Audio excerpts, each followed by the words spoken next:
Hello दोस्तों, नमस्कार। आप सभी का आरवी मानुषी पर स्वागत है। ये आपकी प्रथम कक्षा है। हमारा एक ही उद्देश्य होता है कि आप एक बार ही एग्जाम दो और एक बार ही आपकी सबसे बेहतर तैयारी होना आवश्यक है, क्योंकि एक बार अगर आपकी एग्जाम हो गया तो दोबारा एग्जाम होने में आपको 2 से 4 साल का समय लगेगा। उसमें बहुत से परिवर्तन हो जाते हैं, तो आपको 100% प्रथम प्रयास में ही देना होता है। तो हमारी कोशिश यही होती है कि एक बार में ही आपका सिलेक्शन हो। तो प्रथम कक्षा से यही देखते हैं कि आपका सिलेक्शन वाली ही आपकी पढ़ाई हो और उसी तरह से आपकी रणनीति, सब कुछ समग्र योजना इस तरह से हो। अगर हम बात करेंगे आज की कक्षा से, तो हम शुरुआत कर रहे हैं राजस्थान के इतिहास से। राजस्थान के इतिहास से बात करें तो आपके एक बात यहाँ पर ध्यान देना, राजस्थान का इतिहास है उसमें आपके सेकंड ग्रेड और फर्स्ट ग्रेड में बिल्कुल समानता है। जो टॉपिक आपके यहाँ पर है, यानी जितने भी टॉपिक है आपके यहाँ पर 5 टॉपिक है, जिसको मैंने पहले भी बताया था आपको कि सेकंड ग्रेड में आपके 5 टॉपिक है, 5 ही टॉपिक आपके फर्स्ट ग्रेड में है।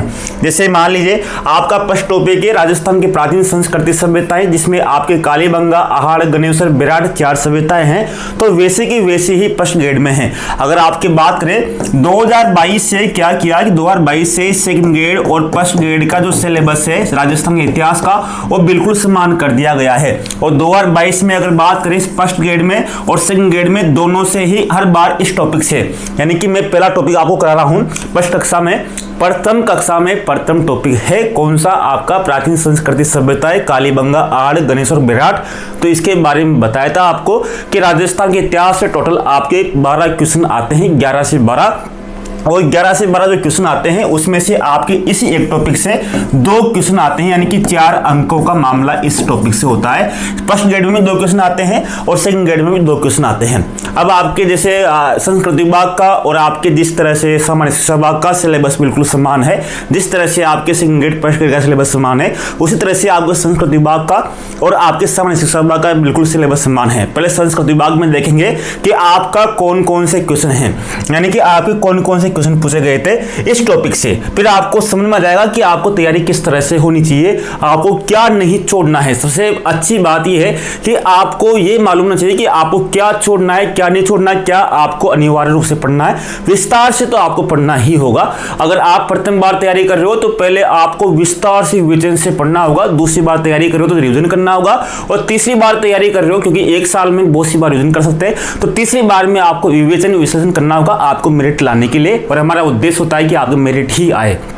देखो यहाँ पर क्वेश्चन की बात करूंगा तो आप यहाँ पर समझना, और मैं आपको समझा रहा हूं तो विशेष रूप से देखना। ये राजस्थान के इतिहास का जो पहला है, राजस्थान की प्राचीन संस्कृति और सभ्यता, कालीबंगा, आहाड़, गणेश्वर, विराट, आपके 4 ही सभ्यता है और 4 सभ्यताओं से ही आपके क्वेश्चन आते हैं। 2 क्वेश्चन हमेशा आते हैं।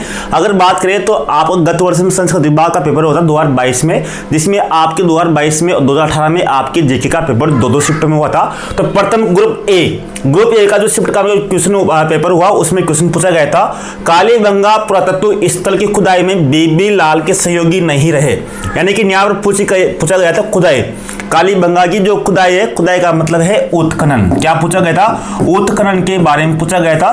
तो इसमें 4 ऑप्शन थे, एमडी खरे, केएम श्रीवास्तव, एमपी जैन, और साथ में था इसमें लास्ट में आपके ए त्रिपाठी। तो इसमें कौन सा सही नहीं था? ए त्रिपाठी इसमें सही नहीं था, तो ये गलत था। बाकी इसमें 3 सहयोगी थे।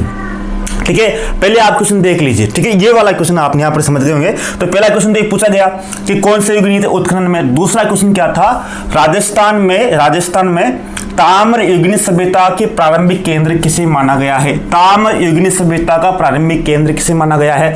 तो इसमें है बालाथल। बालाथल तो होगा ही नहीं आपके, पहले तो इसको क्रॉस कर दीजिए, क्योंकि आपके सिलेबस में जो टॉपिक है उसका वही आपका आंसर रहेगा। इस बात को समझ लेना। आपको मैंने बार बार बताया है, जो सिलेबस में आपका टॉपिक है वही आपका आंसर हो सकता है। उससे बाद जो टॉपिक रहेगा आपके बालाथल है ही नहीं सिलेबस में, तो ये कभी आपके आंसर हो ही नहीं सकता। इस बात को आप ध्यान दे लेना। जितने भी क्वेश्चन है आपके 100 क्वेश्चन आएंगे जीके में, 100 क्वेश्चन में से 5 से 10 क्वेश्चन तो आप आराम से सही कर सकते हो तुक्के से, बस आपको पता होना चाहिए। इसी तरह से आपके एसएसटी में 150 क्वेश्चन आते हैं, 150 क्वेश्चन में से 5, 10, 15, 20 क्वेश्चन तो आप ऐसे भी कर सकते हो। अगर आपको सिलेबस के अच्छे से जानकारी है कौन सा किस टॉपिक से, तो उसमें आपको वहां पर देखना होगा। अब गणेश्वर, आहार और विराट बचे 3। अब तीनों में से एक रहेगा, तो कौन सा सही इसमें? गणेश्वर। तो इसमें ताम्रयुगीन सभ्यता के बारे में पूछा गया था। अब मैं 2022 के बारे में 2 क्वेश्चन हो गया आपके। एक तो कौन सा उत्खनन का हुआ, एक आपके ताम्रयुगीन सभ्यता का हुआ। अब 2022 का जो पेपर था ग्रुप बी में जीके का, उसमें कौन सा क्वेश्चन पूछा गया? इसमें पूछा गया आहार में उत्खनन का कार्य सर्वप्रथम 1953 में किसके नेतृत्व में हुआ। यहाँ पर भी देखो, ये पेपर दूसरे में भी क्या पूछा गया? उत्खनन में। जैसे मान लीजिए आपने याद कर लिया कि आपने याद किया यहाँ पर कि कालीबंगा में खुदाई मैन की उत्खनन में। अब आपको पूछा गया कि यहाँ आपको खुदाई पूछे गए, तो आप समझ गए कि पेपर में वही पूछ सकते हैं। यहाँ कालीबंगा की जगह यहाँ क्या रख दिया? यहाँ आड़ रख दिया, क्वेश्चन वही था। केवल आपको पता था कि अब आपको उत्खनन और खोजकर्ता के बारे में मालूम होना आवश्यक है, तो ये चीजें आपको यहाँ पर कंप्लीट करनी होती है। ठीक है, ये चीजें आपको यहाँ पर ध्यान देनी होगी। तो हमने कालीबंगा आहार के बारे में पूछा गया, हो सकता है अगली बार आपके विराट पूछ ले, अगली बार आपके गणेश्वर पूछ ले। यहाँ पर उत्खनन पूछा तो अगली बार आपको खोज पूछ सकता है। तो ये चीजें आपको यहाँ पर 100% आपको याद होनी आवश्यक है। ठीक है, और यहाँ पर देखो, यहाँ पर अक्षय कीर्तिवास था, चंद्र अग्रवाल था, HD सागर था, अब BN मिश्र था। तो इसमें सही कौन था? तो इसमें अक्षय कीर्तिवास था। बाकी ये तो आंसर आपका हो गया। बाकी आपके जो 3 बचे, इन तीनों का भी बहुत महत्वपूर्ण योगदान है, इन तीनों का भी संबंध किसी न किसी तरह से। तो ये तो आंसर आपका हो गया। बाकी जो आपके 3 आंसर दे रखे, ये हुबहू क्वेश्चन है जो आपके पूछे गए थे संस्कृत विभाग में सेकंड ग्रेड में। वही ऑप्शन है, हमारी तरफ से कुछ भी एड नहीं है। वही बता रहा हूँ, जो रतन चंद्र अग्रवाल है, HD साकरियाल है, BN मिश्र है, आपके रतन चंद्र अग्रवाल है, ये आपके आहार हुआ या फिर आपके गणेश्वर हुआ, इन दोनों से संबंधित थे। इस बात में आपको ध्यान देना है। और सांकल्य का संबंध भी अक्षय से है, किससे? आहार से, ये जिनके बारे में आपको चर्चा बाद में करूंगा। अब पेपर 2018 ग्रुप में एक भी क्वेश्चन नहीं आया था। अब ग्रुप बी में कौन से क्वेश्चन आया था आपके? जैसे आहार के उत्खनन से प्राप्त कौन सी सामग्री बाह्य संपर्कों का संकेत देती है? तो बाह्य संपर्कों का संकेत कौन सी देती है? ताम्र उपकरण, शेयर कड़ी के मनके, लेपिस लाजुली, टेराकोटा मनका। तो ये चीजें आपको यहाँ पर ध्यान देनी होगी। तो कौन से? लेपिस लाजुली इसका आंसर था। 7 अग्निवेदिकाएं प्राप्त हुई कालीबंगा से, ये क्वेश्चन आपके थे। और किस पुरास्थल से? चित्रशिला से प्राप्त हुए हैं, तो इसमें है, इसमें आपके विराट आएगा आंसर। इसमें बनवाली तो आपका आएगा ही नहीं, इसको तो यहाँ से हटा दीजिए, बचे आपके 3। इसी तरह किस ताम्रपाषाण स्थल पर सबसे ज्यादा ताम्र सामग्री प्राप्त हुई है? तो गणेश्वर। देखो आपको यहाँ पर आएगा ताम्रपाषाण स्थल पर ताम्र सामग्री प्राप्त हुई है, ये क्वेश्चन आप रिपीट हो गया। जबकि ये 2018 में पूछा गया था आपके ताम्र सामग्री वाला, और यही क्वेश्चन आपके 2022 में पूछ लिया गया। आपको बताता हूं यहाँ पर देखो, ये ताम्रयुगीन सभ्यता वही पूछ लिया आपको, केवल वो चेंज कर दिया। तो चीजें आपको यहाँ पर ध्यान देनी होगी। ये क्वेश्चन आपके संस्कृत विभाग के थे जो मैंने आपको यहाँ पर बताया, ये क्वेश्चन आपके यहाँ पर थे। अब मैं आपके सामान्य शिक्षा विभाग के क्वेश्चन बता रहा हूँ जो आपको पूछे गए थे 2013 से लेकर 2022 तक, उनको एक बार देखना, फिर आपको सब कुछ समझ में आ जाएगा। आपको एक बार ही पढ़ना है और एक बार में झंडे गाड़ने मेरिट के साथ, आपको बार बार में इधर उधर पढ़ने की जरूरत नहीं है। मैं जो बता रहा हूँ उन पर विशेष रूप से ध्यान दीजिए। अब जो मैं बता रहा हूँ वो थोड़ा एडवांस लेवल पर हो सकता है, क्योंकि हो सकता है कि मैं आपको बेसिक जानकारी नहीं बताऊं। बेसिक जानकारी आपको ही मालूम होगी, क्योंकि आपने बीएड की है, तो बीएड में भी आपने थोड़ी बहुत तैयारी की होगी। बेसिक जानकारी तो आपको मालूम भी होगी और कहीं ना कहीं से पढ़ रहे होंगे आपको, तो ये थोड़ी बेसिक जानकारी आप छूट सकती है, लेकिन आपको इनको जरूर ध्यान रखना होगा। अब ये आपके सामान्य शिक्षा विभाग की है। सामान्य शिक्षा विभाग में आपके 2013 से लेकर 2022 तक कौन कौन से क्वेश्चन पूछे गए? देखो, किस पुरातत्व स्थल को दूलकोट के नाम से जाना जाता है? तो दूलकोट किसके नाम से? आहार को जाना जाता है। अब आहार के दूलकोट नाम है, तो साथ में कौन से नाम है ये भी आपको याद होना चाहिए। जैसे आगाटपुर है, या फिर अलग अलग चीजें हैं जिसको अलग अलग कहा गया है। ताम्रवती नगरी का कहा गया है, या फिर आगाट दुर्ग कहा गया है, अलग अलग, जिसके बारे में बात करूंगा। 7 अग्निवेदिकाएं कहां से प्राप्त हुई? कालीबंगा से हुई है। किस स्थल पर? चित्रशिला से प्राप्त हुए हैं, विराट से हुए। किस ताम्रपाषाण स्थल पर सबसे ज्यादा ताम्र सामग्री प्राप्त हुई? गणेश्वर से हुई है। और कौन सुमेलित नहीं है? तो सुमेलित आपको यहाँ पूछा है कौन सुमेलित नहीं है, तो इसमें देखो, इसमें आप एक स्थान है और आपके जिला है। तो कालीबंगा कहां पर है? चूरू में नहीं ही थी उस समय, ये हनुमानगढ़ में है। आहार कहां पर है? उदयपुर में है। गणेश्वर कहां पर है? सीकर में। वर्तमान में कौन से जिले में है? वर्तमान में सीकर की जगह, ये अगर जिले माने तो अभी आपके पुराने जीके के अनुसार ही क्वेश्चन आ रहे हैं, यानी पुराने जिलों के अनुसार ही आ रहे हैं, अभी तक कुछ भी नहीं हुआ। तो इस बार भी आपके पुराने जिलों के अनुसार ही क्वेश्चन आएंगे, नए जिलों के अनुसार नहीं आएंगे। तो आपके सीकर ही आएगा। अगर नया जिला पूछेगा तो नीम का थाना में ये आपके आ जाएगा। साथ में ये था लास्ट वाला आपके विराट कहां पर? विराट वर्तमान में कोटपुतली। कोटपुतली अगर नया जिला पूछे तो कोटपुतली बहरोड में आपके ये आता है विराट। बाकी जयपुर भी सही है, सीकर भी सही है, और पुराने जिलों के हिसाब से इसमें केवल आपके चूरू ही इसमें गलत है, बाकी उदयपुर भी आपके सही है। निम्न में से किसी स्थल को ताम्रमुद्रिक नगरी के नाम से जाना जाता है? अहाड़ को जाना जाता है। इसी तरह से सन 1837 में विदर्भ की पहाड़ी पर स्थित अशोक के विराट शिलालेख को किसने खोजा? तो कैप्टन बल्ट ने खोजा। इसके बारे में बात करेंगे। प्राग हड़प्पा युगीन संस्कृति कहाँ से प्राप्त हुई है? कालीबंगा से हुई है। उत्तर गुप्तकालीन संक लिपि में लिखे लेख कहाँ से मिले? विराट से मिले हैं। इसी तरह कौन सा विकल्प विराट से संबंधित नहीं है? तो राहु जी की पहाड़ी। तो आप कौन कौन सी पहाड़ियां हैं, कौन कौन सी घाट है, जिसके बारे में पढ़ेंगे। इसी इनमें से कौन सी सभ्यता की आंतरिक नदी के उद्गम स्थल पर है? तो गणेश्वर है आंतरिक नदी के उद्गम स्थल पर। निम्न में से किस सभ्यता को धूल कोट के भी कहते हैं? अहाड़ को कहते हैं। और अहाड़ को किस संस्कृति का प्रमुख केंद्र माना जाता है? तो लाल काली मर्तबान ये माना जाता है। तो इस तरह से आप समझ गए होंगे। एक क्वेश्चन थे आपके अब तक। लगभग मैंने आपको 15 क्वेश्चन तो ये और साथ में आपको 20 से 24-25 क्वेश्चन आपको कराए हैं इस सभ्यता के। और यहाँ से कुछ आपके 2 क्वेश्चन आएंगे, तो इनमें से 20 से 22 क्वेश्चन में से एक क्वेश्चन तो आपको आ सकता है, एक क्वेश्चन आपको बैठ सकता है। इससे फायदा ये मिलेगा कि एक क्वेश्चन इनमें से आ सकता है और एक क्वेश्चन के लिए मैं आपको तैयारी करवाता हूं। जैसे अब मैं आपको यहाँ पर आता हूँ सीधा पॉइंट पे। अगर पॉइंट पे देखें तो देखो यहाँ पर बात क्या हुई, बात ये हुई, क्वेश्चन क्या था? क्वेश्चन ये था कि खुदाई वाला था। आपको खुदाई में कौन कौन से थे, कौन कौन से नहीं है। तो आपको यहाँ पर पहले तो आपको खुदाई के बारे में आपको सब कुछ जानना होगा। किसने खुदाई की, कौन ने उत्खनन किया, किसने खोज की, तो इसके बारे में आपको मालूम होना आवश्यक है। उसके बाद में ही आगे बात करेंगे। अगर देखो मैं पहले बात कर रहा हूं ताकि आपकी सटीक हो, क्वेश्चन के अनुसार ही जो आपके क्वेश्चन पूछा गया उसके आसपास ही आपके चपना चाहिए। अब आपके कालीबंगा के बारे में पूछा गया तो आपके देखो कालीबंगा में आपके यहाँ पर आया था क्या? आपके यहाँ पर आया बीबी लाल के सहयोगी नहीं है, बीबी लाल के सहयोगी नहीं है आपको पूछा गया।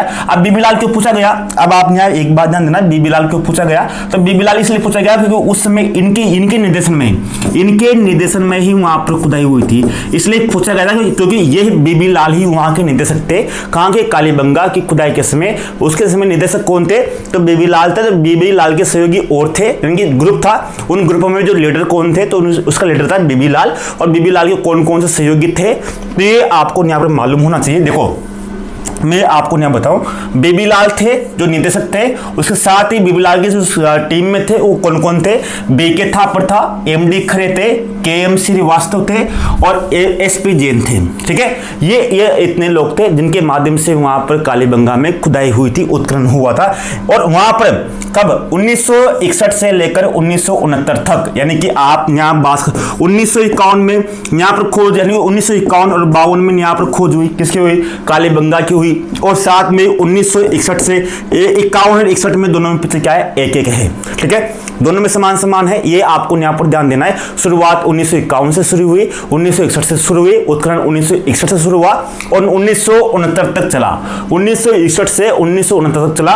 69 में पिछले 9 है, 9 का मतलब है 9 सत्रों में चला। यहाँ का जो उत्खनन कितने सत्रों में हुआ? तो 9 सत्रों में यहाँ का उत्खनन हुआ। कितने सत्रों में? तो 9 सत्रों में यहाँ पर उत्खनन हुआ। अब आपको 9 सत्र कैसे याद रखने? आपके पीछे 59 है, तो 59 में यहाँ पर उत्खनन समाप्त हुआ। 59 में पीछे 9 है तो यहाँ पर समाप्त हुआ। और जो खोज किसने की? इसकी खोज की अमलानंद घोष ने इसकी खोज की थी कालीबंगा की सर्वप्रथम 1951-52 में। अगर बात करें तो ये दूसरा स्थान था स्वतंत्रता की प्राप्ति के बाद में जहां पर खोज हुई भारत में। अगर यहाँ बात करें, अब यहाँ आपका से क्या हुआ? अमलानंद घोष किसकी खोज की? कालीबंगा खोज की। अक्षय कीर्ति व्यास में क्या है आपके? है, इसमें भी है।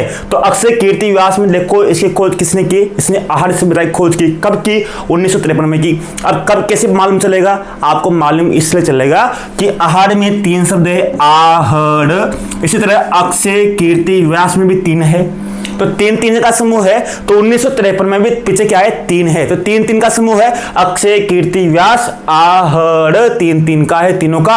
और अक्षय कीर्ति व्यास ने आहड़ की खोज की। कब की? 1953 में। आप कभी नहीं भूलोगे। 53 में पीछे क्या है? 3 है, तो 3 में ही खोज की, 3 अक्षर वाले ने और 3 जगह वाले के नाम ने। ये चीजें आपको यहाँ पर ध्यान देनी होगी। बाद में रतन चंद्र अग्रवाल। अब यहाँ पर अग्रवाल आ रहा है। अग्रवाल में देखो अक्षय कीर्ति व्यास अग्रवाल, अमलानंद में आ रहा है तो अग्रवाल लेंगे। यहाँ पर आपको आर.सी. अग्रवाल आता है, लेकिन यहाँ मैंने पूरा नाम लिख दिया। आर.सी. अग्रवाल ने किसकी खोज की? गणेश्वर की खोज की। किसकी? गणेश्वर सभ्यता की खोज की। और ये बात आपको इन 3 सभ्यताएं होंगी जिसमें तीनों में है। एक है आपके अमलानंद घोष, एक अक्षय कीर्ति व्यास और तीसरा कौन सा है आपका? अब रतन चंद्र अग्रवाल। लास्ट सभ्यता बची आपकी विराट के बारे में मैं अलग से आपको एक बार में ही याद करवा दूंगा, उसके बारे में उसकी बात में बात कर लेंगे। अब यहाँ पर आपके व्यास आए, व्यास में पूछे क्या है, स है, स व्यास, अक्षय कीर्ति व्यास ने आहार की खोज की, लेकिन जो साथ दिया था मुख्यतः जो व्यास में पूछे क्या है, स है, तो स क्या बन रहा है आपके सांकलिया, सांकलिया इसका प्रमुख सहयोगी रहा, बाकी अलग अलग विश्वविद्यालय इसमें सहयोगी रहते हैं। तो ये चीजें आपको यहाँ पर मालूम हो गई हुई, तो आपको इस तरह से यहाँ पर याद करना है, ये चीजें आपको यहाँ पर खोज के बारे में मैंने आपको बताया, तो इस तरह से आपको सब कुछ मालूम हो जाएगा। ठीक है, चीजें हुई आपको। अब आपको यहाँ पर देखो, अब यहाँ पर ताम्रवती के बारे में आपकी बारे में पूछा गया था कि ताम्र युगन के बारे में, इस बारे में कि कौन से उपनाम है क्या नहीं है, तो इसके बारे में आप यहाँ पर जान लीजिए, क्योंकि क्वेश्चन की जो प्रकृति है उसके आसपास जो कौन कौन से क्वेश्चन तैयार हो रहे हैं और किस तरह से हमें पढ़ना है, इसके बारे में आपको मालूम होना चाहिए। जैसे मैं बात करूँ, और जितनी भी जो पीडीएफ है, ये वीडियो आपके जो जीके का जो कोर्स है आर्य मानुष्य स्टडी ऐप है, आर्य मानुष्य स्टडी ऐप में आपको बता दूं ये वाला, ये आर्य मानुष्य स्टडी ऐप है, ये ऐप भी है।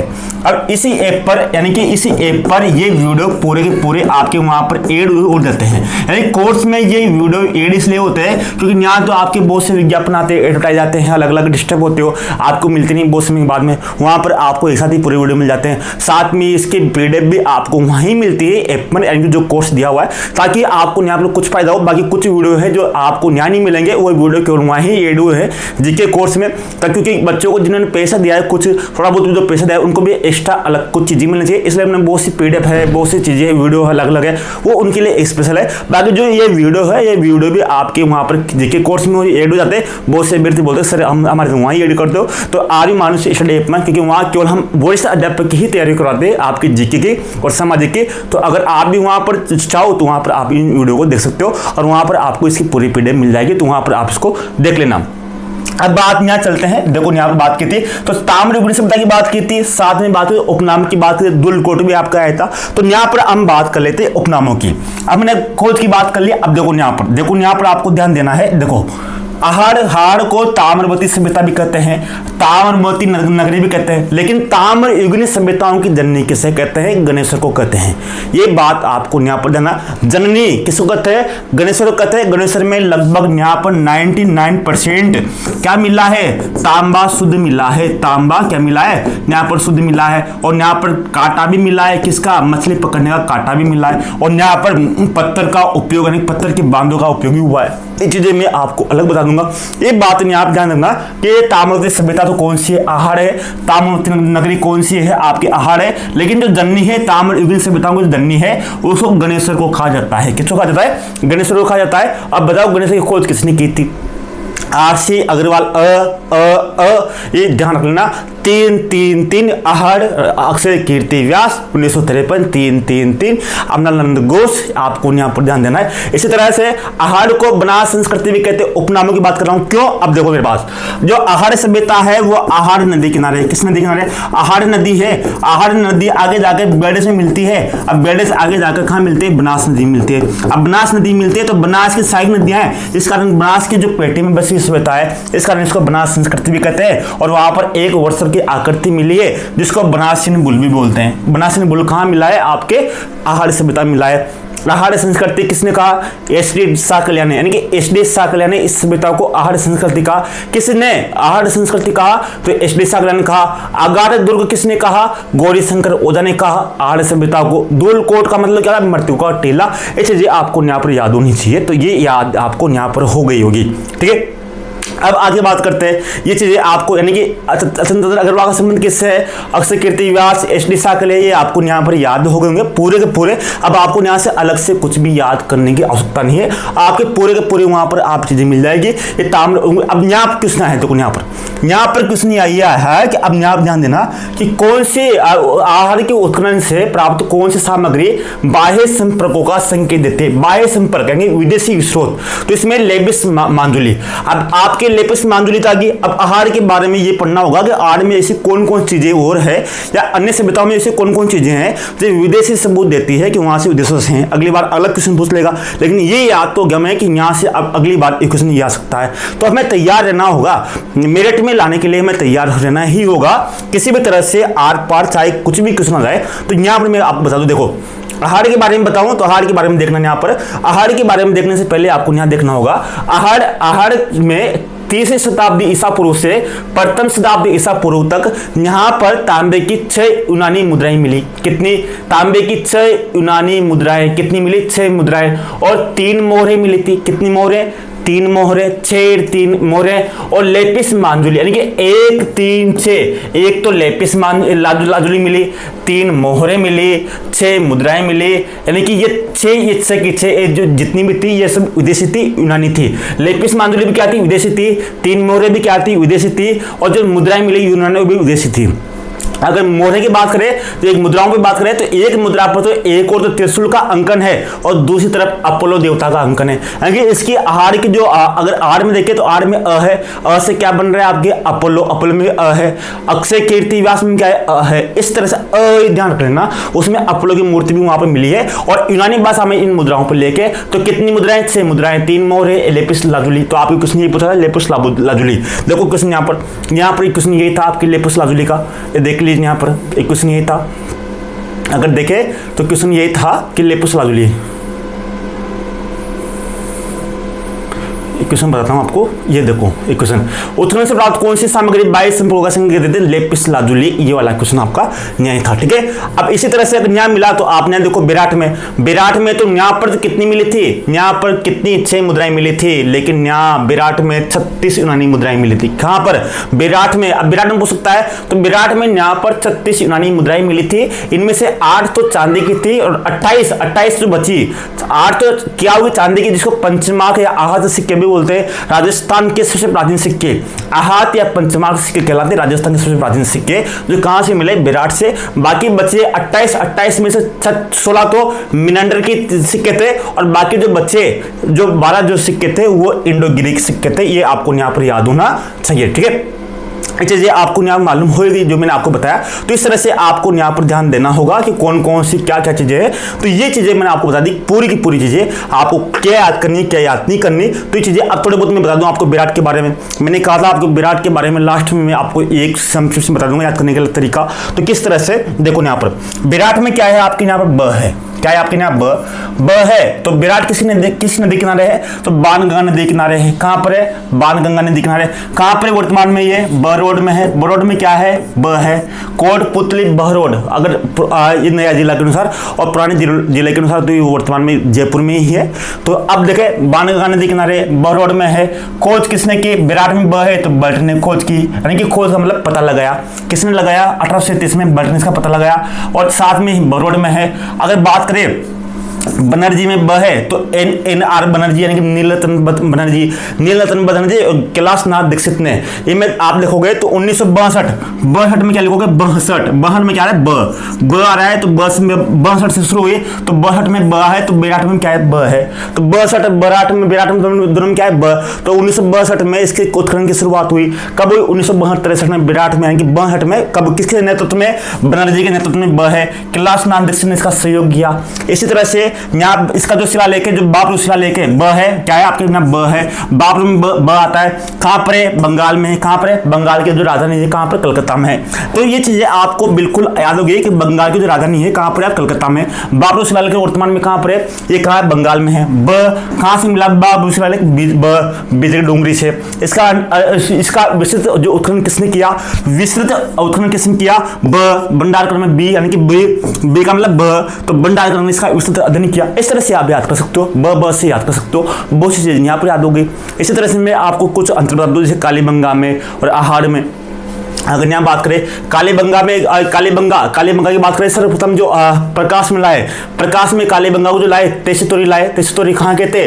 तेसीतोरी इटली के थे। ये सर्वप्रथम तेसीतोरी इसको प्रकाश में लाए। किसको? कालीबंगा को। और तेसीतोरी ने आपको बताया था मैंने आपको किसमें? इसमें राजस्थानी भाषा में। तो राजस्थानी भाषा को तेसीतोरी ने 2 भागों में बांटा था, पश्चिमी राजस्थानी, पूर्वी राजस्थानी। इसी दशरथ शर्मा ने कालीबंगा को तीसरी राजधानी कहा था। किसकी? सिंधु घाटी सभ्यता की तीसरी राजधानी किसने कहा? इसने दशरथ शर्मा ने कहा। तीसरी राजधानी किसने कहा? दशरथ शर्मा ने कहा। इसी तरह अमलानंद घोष ने सोती यानी कि ये कालीबंगा प्रथम का इसको सोती संस्कृति की खोज की थी, कालीबंगा की खोज की थी। कालीबंगा आहार में क्या अंतर है देखो यहाँ पर, कालीबंगा में बेलनाकार मोहल्ले मिले, इसमें क्या मिले आयताकार प्रारूप मिला। ये नगरीय सभ्यता थी, ये ग्रामीण सभ्यता थी। इसमें एकल परिवार था, इसमें संयुक्त परिवार था, क्योंकि यहाँ 6 चूल्हे मिले, एक वो घर से 6 चूल्हे मिले। अगर किसी घर में एक चूल्हा है तो हो सकता है 2-3 व्यक्ति होंगे, 2-5 व्यक्ति होंगे। अगर एक घर के अंदर 6 चूल्हे मिल रहे हैं तो बहुत से व्यक्तियों का खाना बनता होगा। तो इसी तरह है, यहाँ पर मातृसत्तात्मक परिवार था तो यहाँ पितृसत्तात्मक परिवार था। ये अंतर है, एक नगरीय, एक ग्रामीण, ये एकल, ये संयुक्त, ये मातृसत्तात्मक, ये पितृसत्तात्मक। बेलाकार मोहल्ले, यहाँ पर आयतकार प्रारूप। इस तरह से आपको यहाँ पर देख सकते हैं। तो ये आपके जानकारी थी, थोड़ा एडवांस लेवल था।